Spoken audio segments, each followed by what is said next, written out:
Kolkata studio মানেই evergreen studio.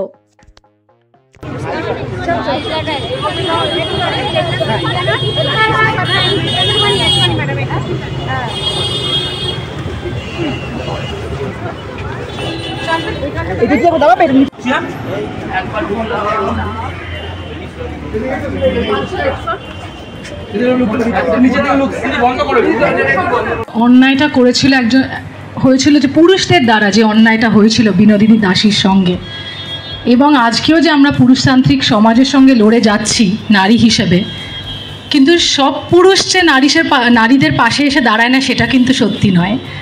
আজকে এই মঞ্চে আমার পাশে কিন্তু যদি দেখেন 3 জন পুরুষই দাঁড়িয়ে আছেন, এবং এই ছবিটা হওয়ার কারণে আমার পাশে কিন্তু 2 পুরুষ এসেই দাঁড়িয়েছিলেন।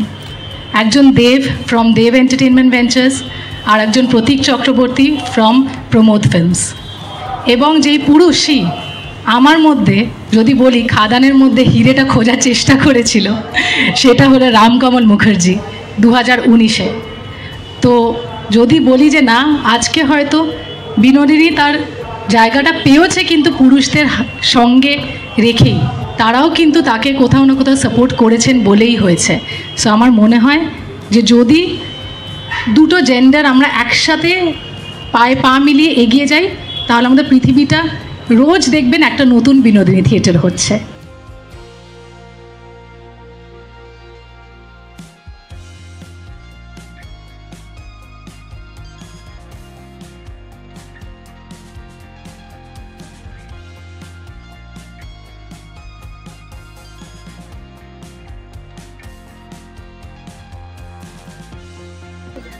কেন বাংলা পিছিয়ে যাচ্ছে?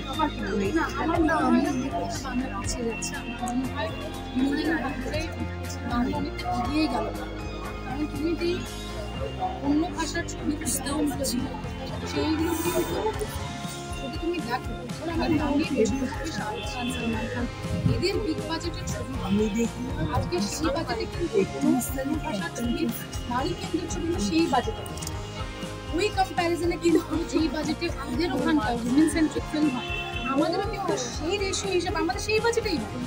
কিন্তু এই প্রথমবার ছিল যে একটা সেই লেভেলে, মানে একদম পুরো যে সিনেমার বাজেট সেই লেভেলে একটা হিরোইনের সিনেমা, যেটা বম্বেতে বা সাউথেও কিন্তু হয় না, মানে কম্প্রোমাইজ করেই বানাতে একটা ফিল্মের যে বাজেট, সেটা আমাদের হয়তো যদি আমি বললাম কি পারমিতা একদিনেরও সেই রেশিওতে হয়তো হতে পারে। আজকে ফার্স্ট জানুয়ারি দিন এরকম একটা নটি বিনোদিনীর মতো সিনেমার পোস্টার লঞ্চিং হলো, সেখানে আপনারা মিউজিক কম্পোজ করে, সেক্ষেত্রে আপনারা কি বলতে চান? আমাদের খুব আনন্দ হচ্ছে, এবং শুধু যে এই ছবির গান কম্পোজ করেছি তা না, এই ছবির যেটা বিজিএম সেটাও আমাদের করার সুযোগ হয়েছে। ফলে 2 বছর নটি বিনোদিনীর সঙ্গে এবং তার গল্পটার সঙ্গে ঘর করেছি আমরা।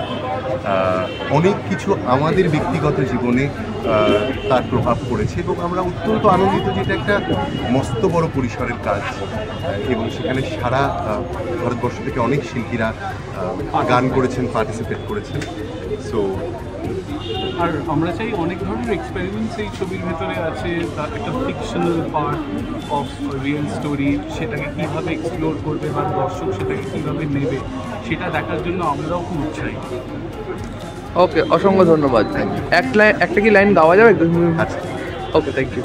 এই যে কলকাতা বুকের বাংলা ইন্ডাস্ট্রি বুকের নটি বিনোদিনী নারী কেন্দ্রিক যে একটা ছবি ফার্স্ট টাইম আসছে, সেটা নিয়ে আপনি কতটা এক্সাইটেড বা কী বলতে চাইছেন?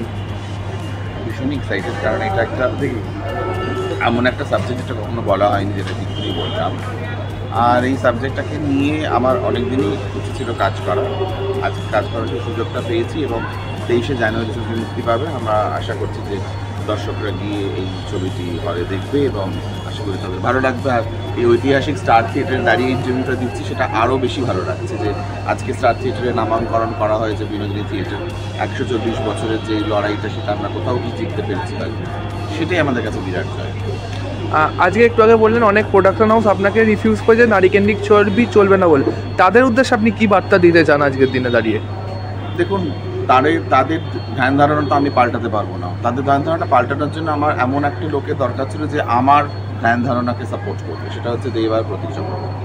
তারা যখন সাপোর্ট করেছে এবং যখন বিনোদিনী দাসের সিনেমাটা বানাতে পেরেছি, এবার যারা আমাদের না বলেছিল তারা আশা করি সিনেমাটা দেখবে এবং তাদের ভালো লাগবে, এবং তারাই হয়তো আমাকে ডেকে বলবে যে নারী কেন্দ্রিক ছবি বানান। সেটাই আমার জয়। ওকে, অসংখ্য ধন্যবাদ স্যার। Thank you.